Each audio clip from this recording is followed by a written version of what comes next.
दूँ। देखिए भाई, आज हम पढ़ने जा रहे हैं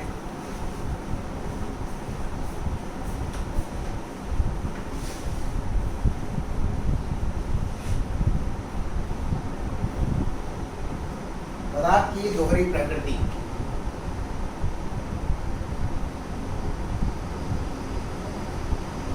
द्वैत प्रकृति।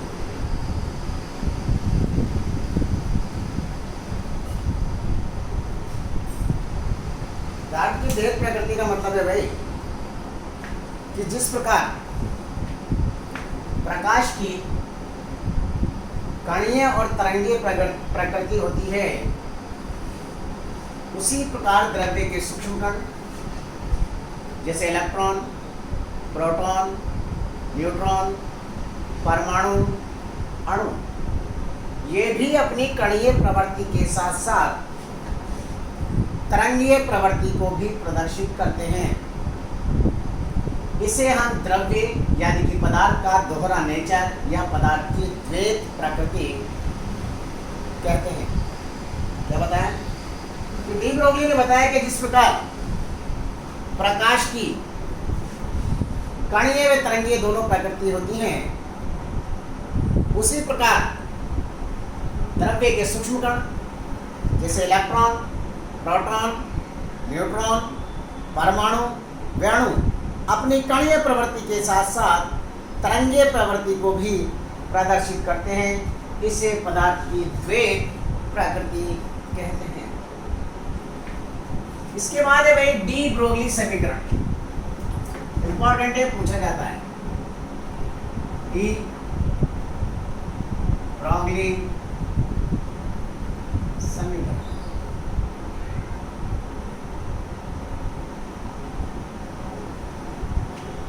ध्यान से देखना भाई, डी ब्रोगली जो समीकरण है, नाम आते ही आपके दिमाग में जाना चाहिए लैम्डा बराबर एच अपॉन पी या lambda is equal to h upon m p. ये समीकरण क्या कहलाती है भाई? डी ब्रोगली समीकरण कहलाती है। डी ब्रोगली समीकरण को हम प्लांक की ऊर्जा समीकरण और आइंस्टीन की ऊर्जा समीकरण की सहायता से ज्ञात करते हैं। जैसे देखिए, प्लांक के अनुसार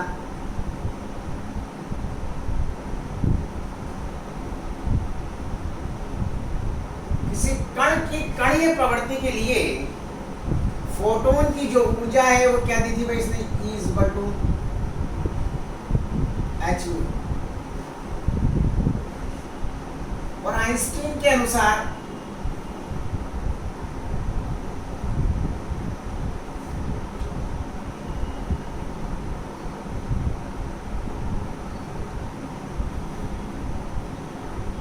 E is equal to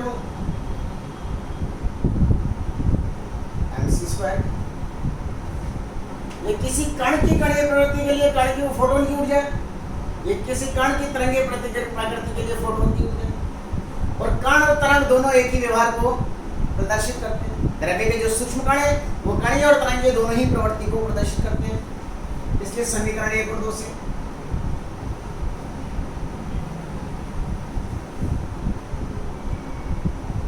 h mu बराबर किसकी हो जाएगा? mc²। और चूंकि म्यू बराबर होता है c upon lambda,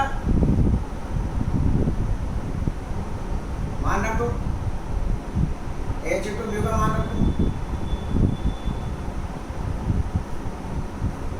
c cut गया, लैम्डा इज इक्वल टू क्या हो गया? यहाँ c क्या था भाई? प्रकाश का। लैम्डा बराबर क्या था?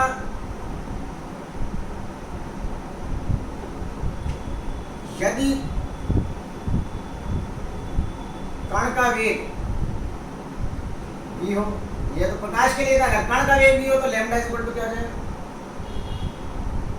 एच अपॉन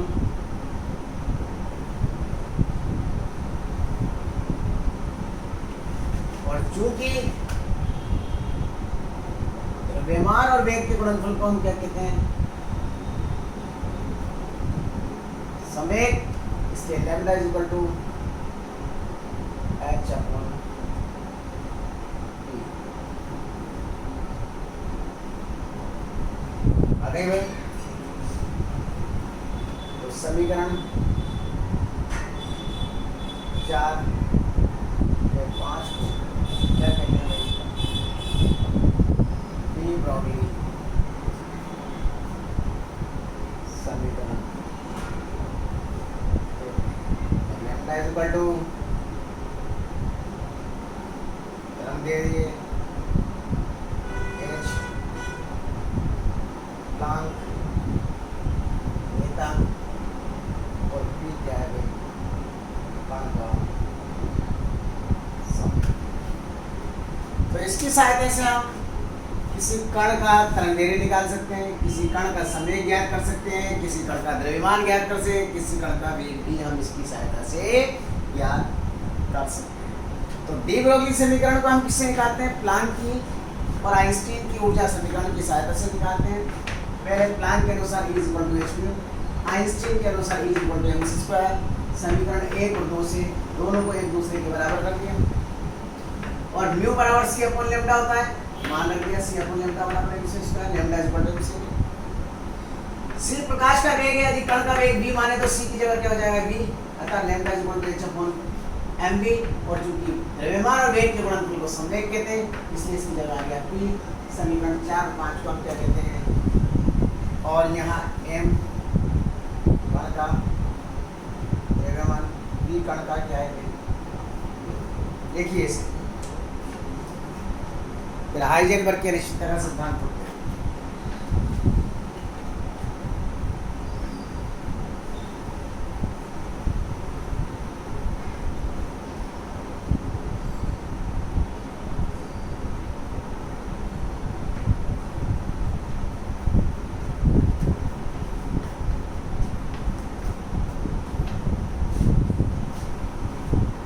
लिख दीजिए भाई।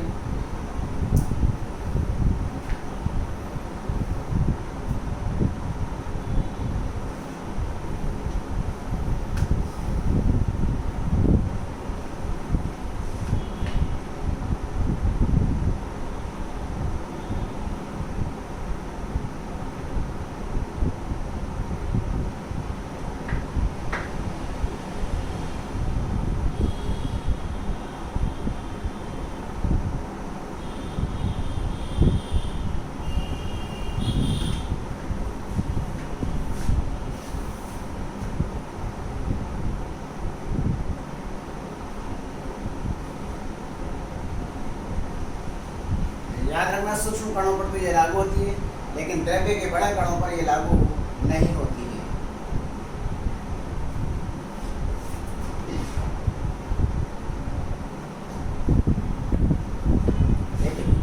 इसके बाद नेक्स्ट देखें,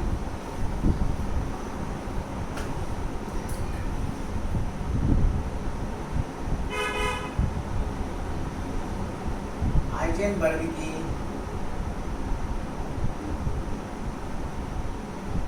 अनिश्चितता का सिद्धांत।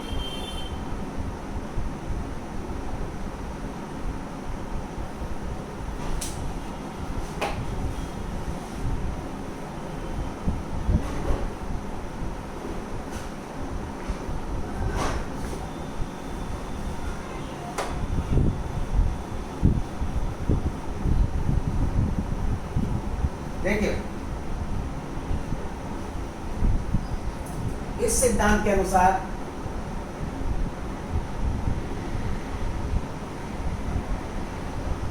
किसी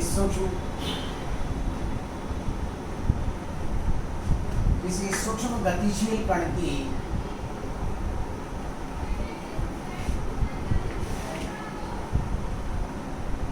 स्थिति में संवेग दोनों का एक ही समय में यथार्थता के साथ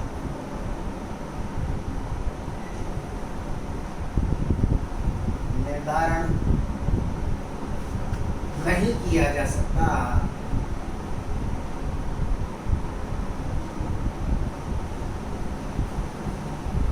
इसे हाइजेनबर्ग की अनिश्चितता का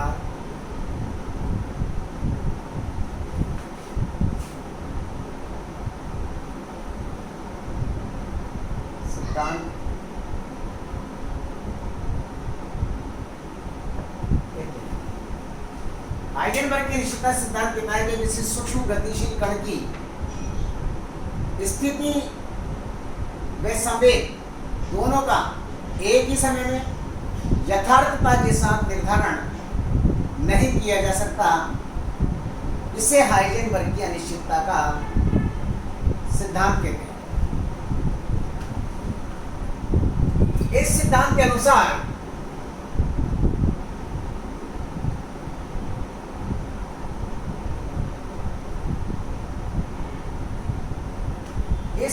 अनुसार कण की स्थिति की अनिश्चितता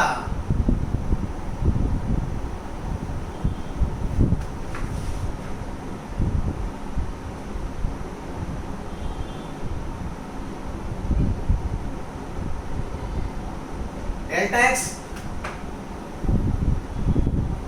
तथा संवेग की अनिश्चितता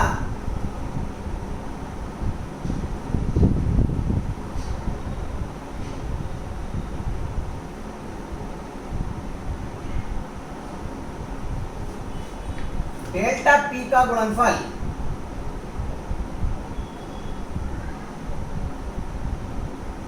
हमेशा h/4 के बराबर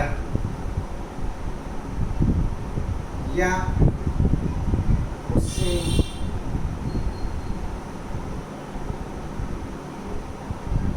ये कह रहा है कि कण की स्थिति ज्ञात करने में आएगी निश्चितता जो डेल्टा एक्स है वो, और संवेग की निश्चितता डेल्टा पी का जो गुणनफल है वो हमेशा h/4 के बराबर या उससे क्या होता है भाई अधिक होता है। यानी कि delta x into delta p is greater than equal to h/4। और चूंकि द्रव्यमान और वेग के गुणनफल को क्या कहते हैं, संवेग कहते हैं, इसलिए डेल्टा पी बराबर क्या हो जाएगा m इंटू डेल्टा। मान रख दो यहाँ पे delta x m into delta v greater than equal to delta x delta v greater than equal to h upon या इसे गणितीय रूप में लिखने पर क्या हो जाएगा बेटा, delta x into delta v बराबर h अपॉन 4 यह हाइजेनबर्ग की अनिश्चितता का सिद्धांत है। इस सिद्धांत की सहायता से हम किसी कण की स्थिति की अनिश्चितता ज्ञात कर सकते हैं, वेग की अनिश्चितता निकाल सकते हैं और इलेक्ट्रॉन का द्रव्यमान की गणना भी कर सकते हैं। इसको कर लीजिए। तो हाइजेनबर्ग क्या कहता है कि किसी सूक्ष्म गतिशील कण की स्थिति और समय दोनों का एक ही समय में यथार्थता के साथ निर्धारण नहीं किया जा सकता। इसका मतलब यह है यदि हम कण की स्थिति को यथार्थ करते हैं तो उसकी संवेग की अनिश्चितता का मान उतना ही बढ़ जाता है, और यदि संवेग को यथार्थ करते हैं तो इसकी स्थिति की अनिश्चितता का मान बढ़ जाता है। लेकिन उसने बताया कि इन दोनों का जो गुणनफल है वो h/4 के बराबर या उससे अधिक होता है। इसे हम हाइजेनबर्ग की अनिश्चितता का सिद्धांत कहते हैं। लिख दीजिए बेटा, इसे लिख लीजिए पहले को।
लिखिए भाई, जल्दी लिख लिया।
भाई